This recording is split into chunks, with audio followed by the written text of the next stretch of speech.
गांधी चंपारण से 1917 में निकले। गांधी ने 1919 के सामने जो जलियांवाला बाग था उसकी त्रासदी को उन्होंने देखा। उनके सामने एक सवाल खिलाफत मूवमेंट का आया, वो खिलाफत मूवमेंट के साथ खड़े हो गए। उनको एहसास था कि ये देश धर्म आधारित देश है, इसमें हिंदू है, सिख है, मुस्लिम है, तो जब तक ये सब इकट्ठे नहीं होंगे तो शायद हम इस बात को पूरी तरह ना कर सकें। हमारा ये कहना था कि गांधी जी ने खिलाफत मूवमेंट के साथ खड़े हो गए, मोहम्मद अली जौहर और शौकत अली उनके साथ आए। उसके बाद वही मोहम्मद अली जौहर, शौकत अली, गांधी और मोतीलाल नेहरू बाबा खड़ग सिंह के पास गए 1920 में। वो मीटिंग हमारे लिए बहुत महान है, जिसकी याद हमें ध्यान में रखनी चाहिए, और ख़ास तौर पर सिखों को। मोहम्मद अली जौहर के ये शब्द आज भी हमारे मन में और वो अंकित हैं, जब मोहम्मद अली जौहर ने कहा कि खालसा जी की मीटिंग थी, सारे सिख थे, खालसा जी, हो सकता है हमारे बुज़ुर्गों ने आप पर ज़्यादतियाँ की हों, मैं उसकी माफ़ी मांगता हूँ, मैं अपनी और अपने भाई शौकत की गर्दन पेश करता हूँ, आपका मन करे तो काट लें। आज ज़रूरत है हम सबको एक होने की, तभी इस देश को आज़ादी मिल सकती है, और ये आज़ादी तभी हम अंग्रेज़ हुकूमत से निजात पा सकते हैं। नतीजा वो एक ताकत थी, वो एक हिम्मत थी जो आप सब ने मिलकर इस देश को आज़ाद कराया, और 1947 में हम आज़ाद हो गए। पर उस 1947 की त्रासदी आज भी हमारे दिलों में, दिल दिमाग में वैसी के वैसी घर की हुई। 10 लाख से ऊपर, कहीं तो 20 लाख है, और पंजाब और बंगाल का बंटवारा, और किसी का बंटवारा नहीं हुआ। नतीजा हम लोगों ने भोगा है, हम उस हालात से निकले हैं। पर एक बात जो मैं, क्योंकि कुरैशी जी के सामने से मैं इसलिए पहले आ गया, उनके सामने एक बात मैं कह दूं। हमारे सामने एक सवाल था कि गांधी, नेहरू और कांग्रेस ने सिख और मुस्लिम के साथ कुछ समझौते किए थे, कुछ आश्वासन दिए थे। शायद वो आश्वासन आज के हालात में, जिस हालात में हमने 1984 को देखा है, इसलिए मैं उसको दोहरा रहा हूँ, वो हमारे लिए बहुत ज़रूरी है। उसमें उन्होंने कहा कि ये गांधी के ही शब्द थे, the Congress assures the Sikhs that no solution in any constitution will be acceptable to the Congress that does not give them full satisfaction.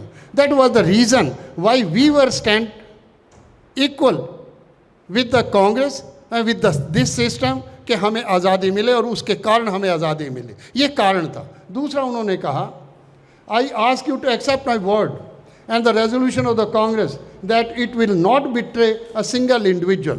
पर जो 75 साल से हमने देखा है, जो 75 साल का इतिहास हमारे सामने है, उसको हमें समझने की ज़रूरत है। एक बात और मैं कह दूं, मैं सरदार हुक्म सिंह जी और लोकसभा के स्पीकर रहे, वो कॉन्स्टिट्यूएंट असेंबली के मेंबर थे, इसलिए मैं कुछ बातें इसलिए उनके सामने रख रहा हूँ। तो कॉन्स्टिट्यूशन के ये जो सरदार हुक्म सिंह जी का था, तो उन्होंने इस कॉन्स्टिट्यूशन को रिजेक्ट किया।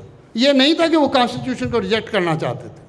सरदार भूपिंदर सिंह मान और सरदार हुक्म सिंह दोनों ही कॉन्स्टिट्यूएंट असेंबली के मेंबर्स थे, और बाद में सरदार हुक्म सिंह जी लोकसभा के स्पीकर रहे, और उसके बाद वो गवर्नर रहे राजस्थान के। उनके एक शब्द हैं, उन्होंने कहा कि ये कॉन्स्टिट्यूशन माइनॉरिटी को सेटिस्फाई नहीं कर सके, उनको प्रोटेक्ट नहीं कर सकेगा।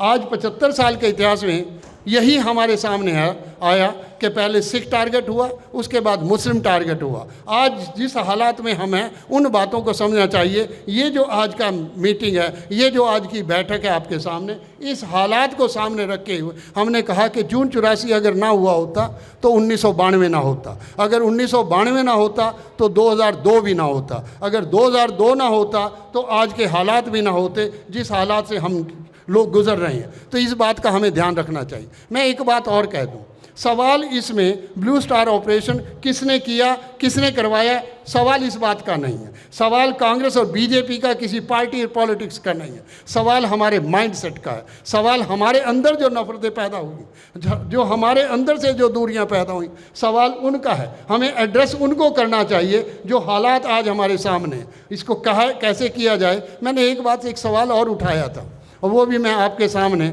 उनके आने से पहले मैं एक बात और कह दूं। आज मुझे खुशी है कि इकबाल अंसारी जी भी एयरपोर्ट पर पहुंच गए हैं, तो वो भी आ रहे हैं। तो मैं समझता हूँ कि आज ज़रूरत, इसलिए मैंने इस मीटिंग को इस ढंग से नहीं कि हम बहुत लोगों को इकट्ठा कर रहे थे, इसलिए ताकि सिखों को और इन बीच में इंटेलेक्चुअल्स के बीच में ये बात तो जाए कि हम कहना क्या चाहते हैं, हम सोचते क्या हैं। तो मैं ये समझता हूँ कि जिस हालात में हमने हिंदुस्तान का नारा लगा, जो पंजाब का पार्टीशन हुआ, जो पंजाब का पुनर्गठन हुआ, किस हालात से हुआ, किस हालात से गुजरे। ऐसा नहीं है कि पहले दिन ही सारे काम हो गए थे। इस हालात से जब कौमें गुजरती हैं उनके क्या हालात होते हैं, हमने देखा है कि किस तरह उन लोगों के बीच में जिसके गले में टायर डल रहे थे, जिनकी दुकानें जलाई जा रही थी, यहीं एक यहाँ से 25 किलोमीटर की जगह होगी होंद, चिल्लड़ होंद कहा जाता है, 62 आदमियों को जिंदा जला दिया गया।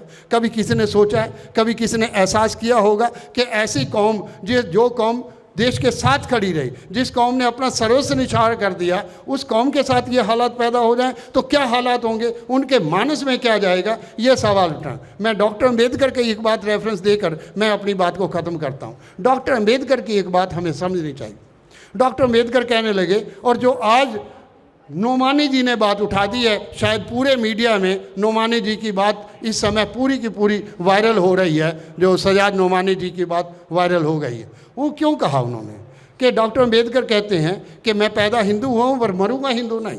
पर कॉन्स्टिट्यूशन में ये डिबेट है सरदार हुकम सिंह और सरदार हुकम सिंह के बीच में कॉन्स्टिट्यूएंट असेंबली में। वो डिबेट समझने वाली है कि सरदार हुकम सिंह जी और डॉक्टर अम्बेडकर के बीच में सवाल क्यों खड़े हुए। वो सवाल ये था कि डॉक्टर अम्बेडकर ने जब आर्टिकल 25 ड्राफ्ट किया तो उसमें लिखा कि हिंदू इंक्लूड्स बौद्ध, जैन एंड सिख, पर हिंदू को डिफाइन नहीं किया। बौद्ध, जैन एंड सिख तो तीनों ही उस विचारधारा के, उस वैदिक परंपरा के खिलाफ खड़े हुए, तो वो कैसे बन गए। तो डॉक्टर अम्बेडकर से हमारा सवाल था कि आपने सिख को बीच में कैसे इंक्लूड कर दिया। सिख को भी आपने हिंदू डिक्लेयर कर दिया, बौद्ध को भी आपने हिंदू डिक्लेयर कर दिया, और जैन को भी आपने हिंदू डिक्लेयर कर दिया। ये कौन सा रास्ता आपने। और इसी का कारण जो पीछे 1982 में हुआ, जिसकी बात ब्लू स्टार ऑपरेशन में हुई, तो उसका कारण था जब एशियाड हुआ और प्रकाश सिंह बादल जो अकाली दल के प्रधान थे, वो बंगला साहब आए, उन्होंने धारा 25 को फाड़ा।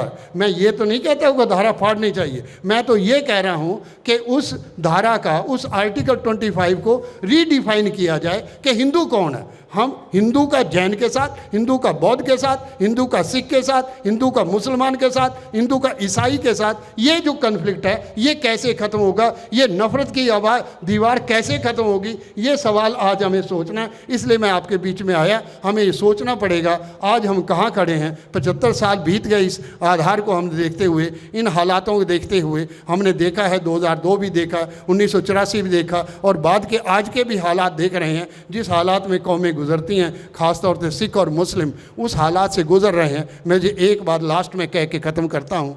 सरदार हुकम सिंह जी ने 1973 में जब बिट्रेयल विद द सिख्स एक आर्टिकल ट्रिब्यून में छपा, एक बात उन्होंने कही कि जब तक सिख और मुस्लिम इस देश का हिस्सा हैं, इस देश के सेकुलर क्रेडेंशियल को कभी खतरा नहीं हो सकता। ये जिम्मेदारी मुस्लिम और सिख की है, और उन सेकुलर हिंदूज़ की है जो अपने आप को इस देश के लिए समर्पित समझते हैं। हम सब की ड्यूटी है कि इस देश का सेकुलरिज्म मेंटेन रहे और बना रहे, तभी ये देश भारत है और भारत को भारत बना रहे। इतना ही मैं कहना चाहता था।